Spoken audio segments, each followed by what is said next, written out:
talk about anger. Firstly, our own anger. I'm Celia Bray and I work in somatic psychology. So firstly, anger is a normal and natural response. We often get upset with ourselves when we feel angry because we feel like it's so unpleasant and we want it to go away. But it's actually quite a motivating emotion. It motivates us to change things that are not okay for us. But the issue is that when we act from anger, when we're still in that emotional response, then we often regret what we've said or have done because it's been a reaction. So when we feel angry, what do we do with it? Well, the first thing is to bust a myth. And it's a really big myth that's difficult to bust. And that is, when we're angry, we're usually blaming the other person or the situation for how we feel. And if you want to let go of anger, that does not work.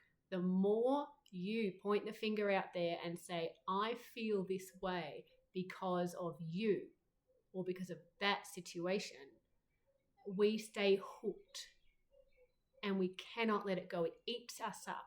So own it. Now, it doesn't matter what the situation is and how much you might be wronged, that you can deal with. But the feelings that you have in your own body are what you are 100% responsible for. No one else, no matter what they've done, is responsible for dealing with the feelings that you are having in your own body around anger. And you'll feel it. It'll be in your gut or your chest or your throat, somewhere in your body. You might feel it in your fists. You might feel it in your legs. It could be anywhere, but you'll feel it in your own body and it's chewing you up. So understand that chewing you up feeling, that's yours to own. So that's what there is to own.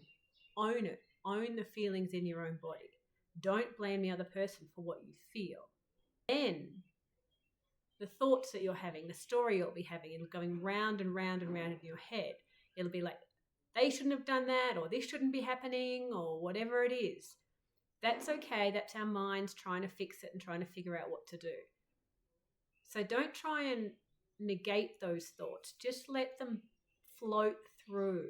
What you're wanting to do is unplug from the thoughts, because the story is just going to go around in circles, and you won't get any clarity until you can be with the emotions and the sensations in your body. So find a quiet place where you can have time that will be uninterrupted. So step out of the situation. Don't react when you are angry. Say, I need some time here. Can I get back to you on this? Because I'm feeling whatever you're feeling. You might not want to declare that you're feeling angry, but you might just say, I just need some time. Go away. Sit somewhere or whatever it is you want to do. Stand and then go internal. Notice what you're feeling in your body. It might be this rush of sensations, just like, or it might just be a knot in your stomach. It might be this tightness in your throat. What you want to do is take a few breaths, notice your breathing, and then bring your awareness to those sensations of anger. And you want to hang out with them, literally hang out with them, not try to change them, not try to make them go away, which is what you're going to be tempted to do. Your mind's going to say, get rid of this, get rid of this. No, you need to sit with the sensation. Where do I notice it in my body? Is it in my belly right now? What does it feel like? Does it feel hot and fiery? Does it feel like a rock? Does it feel like I've just been gutted, like I feel empty and hollow? Whatever the feeling is, you're just being with it. And stay sitting with it for 5 minutes, 6 minutes, 10 minutes, however long. And just noticing it, a bit like you're watching a movie. And it might sound boring when I'm saying this, but actually it'll be quite difficult for you to do because there's this voice in your head going, I need to do this and I need to do that. That's what you're trying to unplug from for this moment. Let the thoughts come and let them be there, but your attention is on your body, because that's where your overwhelmed feeling, that's where it's clouding your clarity. and your ability to think through what you need to do because your body's still escalated. Now, you're not trying to reduce the sensation, as I said. You're hanging out with it like you're watching a movie, and you're noticing what it feels like, and you're just letting it be there, like you're just hanging out with a sensation without any of the story. The story is a different thing. Be with a sensation and let it be there.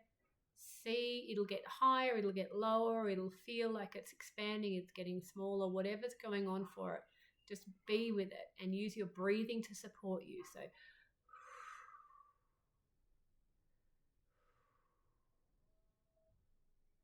and what you'll start to notice, which is incredibly liberating, I can't emphasize how liberating this is that nobody is responsible for your feelings that are in your own body.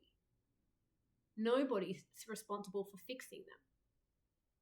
And when you can be with them as they are, you say, you know what, this is my feeling in my body and I need to be with this. Then no one has any power over you anymore.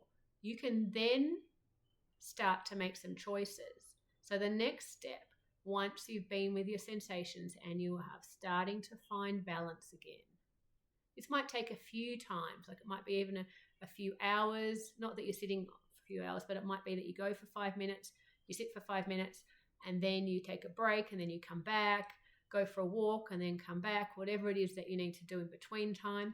But once you've settled, then the next step is to decide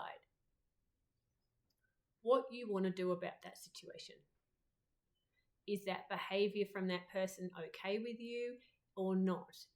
Or that situation okay with you or not? What do you need to change? What conversations might you need to have? What direction might you need to go in? And you'll be doing it from a more settled space. And you also can get that it's actually not about them changing or not. You can request change in the situation and you might get it, and that will be fantastic. But if you don't get it, then you can still let go because the feelings are in your body and they are yours. So then you can decide to change direction or do what you need to do that feels right for you. But you're doing it not from a reactive anger. You're doing it from a grounded space where you're claiming yourself. So that's the power of anger, and it's the power of unplugging from blaming other people from what you feel in your own body. Thank you very much, and I hope this has been helpful.